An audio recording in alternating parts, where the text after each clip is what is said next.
nos mains pour le Seigneur. Il est digne d'être loué. Il est digne d'être adoré.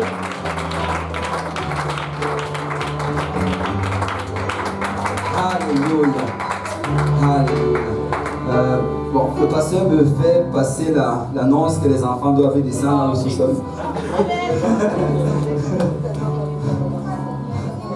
Donc, si les enfants peuvent descendre dans le sous-sol. Et ceux qui vont aller pour l'école du dimanche, ceux qui vont d'habitude, et les nouveaux aussi. Et sans plus tarder, on va aller dans la parole du Seigneur.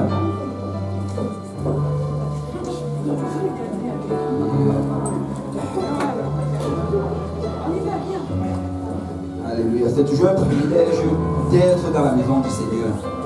Parce que quand tu étudies la parole de Dieu, tu réalises que ça c'est la chose la plus grande que l'Éternel ait faite. Il n'y a rien qui est semblable à l'Église. Et si tu compares à toutes les choses que l'Éternel a créées, rien n'est semblable à l'Église. Amen. Parce qu'il a créé le ciel et la terre par sa parole. Mais l'Église, il a créé au moyen de son sang. La Bible nous dit que l'eau et le sang sont sortis de sa côte. Donc il a payé le prix pour qu'on ait cette Église aujourd'hui. Alors si on peut battre nos mains encore pour le Seigneur, pour l'Église.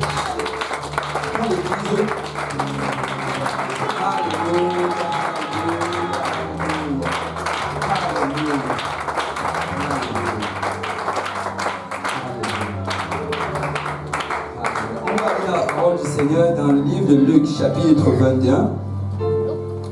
Luc chapitre 21. Et pendant que vous cherchez, je tiens encore à remercier le Seigneur pour mon pasteur. Je remercie le Seigneur pour cet homme de Dieu que le Seigneur a mis dans ma vie.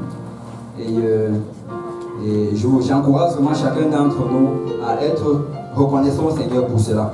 Il ne faut jamais prendre cela à la légère. Parce qu'il a fallu que quelqu'un porte aussi une partie de la croix pour que tu sois ici aujourd'hui. Et je rends grâce à Dieu. C'est vraiment un exemple pour moi. Et jusqu'à aujourd'hui, ma vie a vraiment été shapée. Je ne sais pas c'est quoi le mot en français là. Façonnée, mais c'est plus ma vie a été façonnée vraiment alors que je regarde comme il avance dans le Seigneur.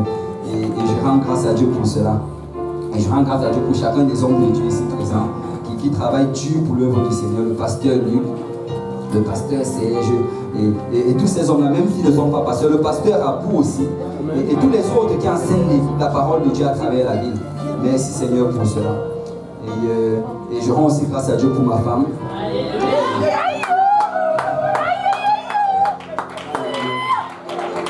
Vous savez, être la femme d'un prédicateur, c'est aussi un appel en soi. C'est pour ça qu'on encourage chacun de connaître d'abord son ministère avant de se marier. Parce qu'il y a beaucoup de choses en fait que si tu n'avais pas été appelé à ça, tu n'allais jamais pouvoir supporter. Et je rends grâce à Dieu pour cela. C'est une femme extraordinaire dans le Seigneur. Je vois Christ en elle. Et je sais que le Seigneur n'a que commencé à se révéler à travers elle. Et je suis vraiment reconnaissant pour cela. Le Seigneur a exaucé ma prière. Alléluia. Dans Luc chapitre 21, dans Luc chapitre 21, on va juste dire 2 passages d'écriture, mais la prédication va survoler pratiquement tout le chapitre. Et le premier passage qu'on va lire, c'est Luc chapitre 21 à partir du verset 8. La Bible nous dit, Jésus répondit, prenez garde que vous ne soyez séduits. Que quelqu'un dise, prenez garde. Prenez garde. Et ensuite, le deuxième passage, c'est au verset 34.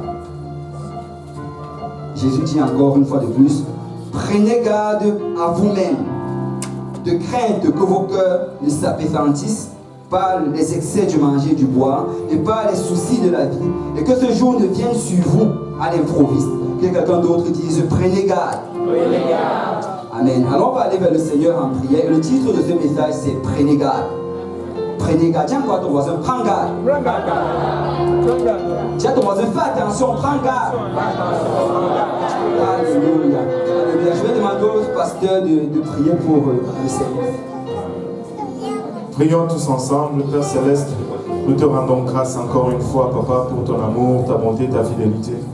te remercions, Éternel, pour le privilège que nous avons d'être réunis ensemble encore une fois dans ta maison, Papa. Nous reconnaissons le prix que tu as payé, Papa, pour que nous puissions être ici. Merci pour ton sang. Merci pour la croix, Père. Merci pour l'humiliation subie, Seigneur. En ce moment, alors que nous nous avançons pour recevoir de ta part, Père, nous reconnaissons encore une fois que notre nature, Papa, charnelle, ne nous permet pas de saisir les choses spirituelles. Elles sont folies pour nous. Aide-nous, Seigneur Jésus-Christ, Papa, maintenant à recevoir tes oracles, Papa. Oins ton serviteur afin qu'il puisse les apporter sans crainte, ni faveur, ni hésitation, Seigneur Jésus-Christ. Papa, prépare nos cœurs, Papa, que ceux-ci reçoivent ta parole et que ceux-ci germent, qu'ils produisent de fruits et que ce fruit nous conduise jusque dans la vie éternelle. C'est avec action de grâce dans nos cœurs que nous te prions. Dans le précieux nom de Jésus, nous disons tous au nom de Jésus. Si on peut battre nos mains encore pour le Seigneur avant de nous asseoir.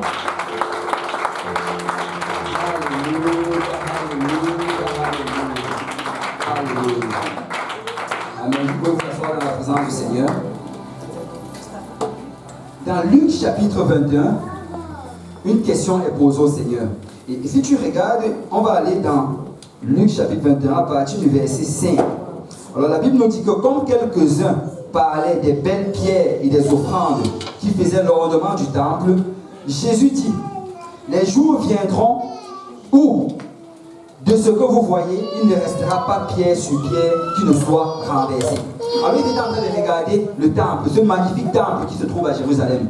Et là Jésus leur dit, regardez, vous êtes en train de regarder ces choses, mais des jours vont venir où il n'y aura plus pierre sur pierre. Ce temple ici va être détruit. Mais regardez la question qu'il pose au Seigneur. Verset 7. Il lui demandait, Maître, quand donc cela arrivera-t-il et de quel signe connaîtra-t-on que ces choses vont arriver? Vous voyez la question en fait qu'ils ont demandé au Seigneur, c'est Seigneur, quand est-ce que ces choses que tu viens de dire va arriver? Mais ça, ce n'est pas tout. Parce que si tu regardes l'équivalence de ces passages dans le livre de Matthieu, Matthieu chapitre 24, on dit que la question en fait qu'ils ont posée au Seigneur, c'est quand est-ce que le temple va être détruit? Mais quand est-ce que aussi sera ton avènement? Parce que les disciples de Jésus avaient une petite confusion par rapport à ce que Jésus était venu faire. Et quand tu le regardais, ils associaient toujours ça à ce royaume terrestre-là.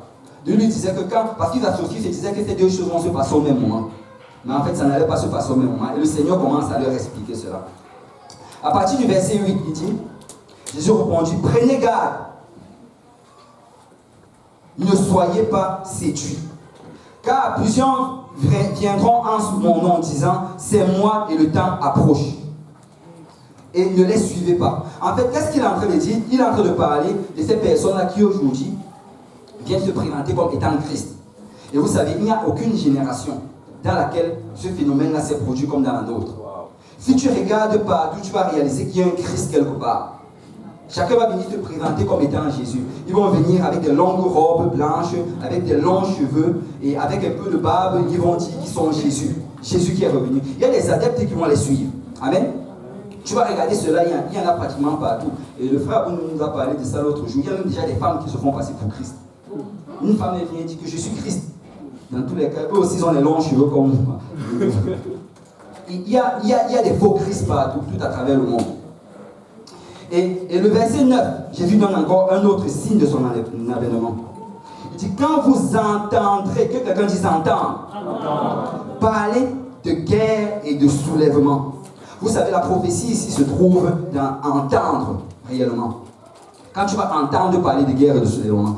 Dans le passé, il y a eu des guerres. Il y a eu des guerres dans les années avant Jésus-Christ, après Jésus-Christ, il y a eu des guerres. Mais aujourd'hui, la technologie est arrivée à un certain point que aussitôt que la guerre est annoncée quelque part, ou bien aussitôt qu'il y a un soulèvement quelque part, on l'entend. Vous allez regarder, il y a Twitter, il y a Facebook, il y a toutes ces choses-là qui, tu reçois même l'information avant même les habitants de la zone.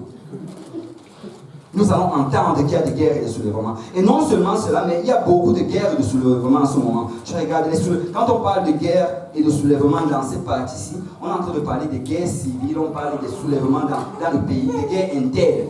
Et tu vas regarder, actuellement, il y a des soulèvements au Yémen, il y a des soulèvements au Nigeria, il y a des soulèvements, tu commences à citer des listes ne cessent de s'allonger. Et après cela, il y a encore, maintenant, à la fin au verset 10, il dit, mais ce ne sera pas de sitôt la fin. Alors il dit, une nation s'élèvera contre une nation, et un royaume contre un royaume. Cela, il est en train de parler des guerres entre nations. Et aujourd'hui, il n'y a pas une génération qui a vécu ce que nous sommes en train de vivre. Tu entends parler de guerre partout, il y a des soulèvements partout. Tu vas regarder, il y a la guerre en Russie. La Russie se lève et elle veut envahir maintenant l'Ukraine. Tu vois, il y a la Corée du Nord qui va envahir le monde en fait. Il y a l'Iran, il y a toutes ces choses-là, tu entends. Et vous savez, même aujourd'hui, ces choses que tu pouvais même imaginer dans le passé, c'est en train de se produire. Des pays qui continuellement étaient en support à Israël sont maintenant en train de les abandonner. C'est en train de se produire sous nos yeux. Amen. Verset 11. Il y aura de grands tremblements de terre et en divers lieux des pestes et des famines. Il y aura des phénomènes terribles et de grands signes dans le ciel. Tu sais, va étudier chacune de ces choses ici. Va regarder par rapport à l'actualité et tu vas réaliser que nous sommes vraiment en train de vivre ces choses-là. Nous sommes en train de vivre. Il y a des tremblements de terre continuellement. On est là, on en entend parler dans les journaux. Et la fréquence augmente. Et l'intensité augmente. Et j'ai même lu dans les journaux qu'il y a un tremblement de terre qui s'est passé en 2012 dans une zone, je crois, à Terre-Neuve, là-bas. Et que c'était en fait à la suite du tsunami qu'il y avait au Japon. Et on dit que depuis que ce tremblement de terre-là s'est produit, en 2012, ça a causé à ce qu'il y aura une chaîne de tremblements de terre qui vont s'en suivre. Donc maintenant, les tremblements de terre commencent à enfanter d'autres tremblements de terre. Et nous voyons cela, il y a des famines, il y a des phénomènes terribles, des grands signes dans le ciel. Et je ne sais pas si vous vous rappelez la dernière fois que le rabbin était là, il nous a parlé de ces signes-là que nous sommes en train de voir aujourd'hui. Il nous parle de comment la lune se transforme en sang, comment toutes ces choses-là qui ont été prophétisées par les prophètes, longtemps avant Jésus-Christ, sur la fin des temps, est en train d'arriver. Nous voyons cela. Dis à ton voisin, nous voyons cela. Mais regardez au verset 12, le Seigneur Jésus prend une pause de son avènement. Maintenant, il parle de la destruction de Jérusalem. Il dit, mais avant tout cela, on mettra les mains sur vous. Il est en train de parler à ses disciples, aux Juifs. Et là, on vous persécutera et on vous livrera aux synagogues. Bon, il parle aux Juifs, c'est pour ça qu'il parle ici là des synagogues. Il est en train de dire qu'avant que la fin des temps va arriver, pour vous, ce qui va vous concerner, ce sera ceci. On va vous arrêter. Et vous voyez comment ça parle de ces choses-là continuellement. Et après, il va au verset 20, il dit, lorsque vous verrez Jérusalem investie par des armées, sachez alors que sa désolation est proche. Là, il parle toujours de Jérusalem. Il dit qu'en ce moment-là, quand il y aura la destruction de Jérusalem, et ça s'est passé à l'année 70, Titus, avec son armée, l'armée romaine, ils sont rentrés, ils ont envahi Jérusalem, et il y a eu cette désolation-là. Et regardez au verset 22, il dit, car ce seront des jours de vengeance pour l'accomplissement de tout ce qui est écrit. Quand Jésus regardait Jérusalem, il a pleuré sur Jérusalem. Il a dit, Jérusalem, parce que tu ne m'as pas reconnu, parce que tu n'as pas reconnu ton sauveur, un jour de vengeance va tomber sur toi. Et vous savez quoi, cette chose, ça continue d'arriver aujourd'hui, parce que le Seigneur est le même hier, aujourd'hui et éternellement. Chaque fois que tu as l'opportunité de recevoir la parole de Dieu, chaque fois que tu as l'opportunité d'obéir à la parole de Dieu, et que tu as résisté à cela, laisse-moi te dire qu'il y a des jours de vengeance qui s'en viennent. Alors ne repousse pas cela. Ne repousse pas l'obéissance à l'évangile. Ne repousse pas l'obéissance à la parole de Dieu. Si le Seigneur te parle, obéis. Parce qu'aujourd'hui, c'est le jour du salut. Maintenant, c'est l'heure acceptable. Ne prends pas de chance avec ton salut. Tu n'as pas la garantie du lendemain. Tu dois le faire aujourd'hui. Amen. Et par la suite,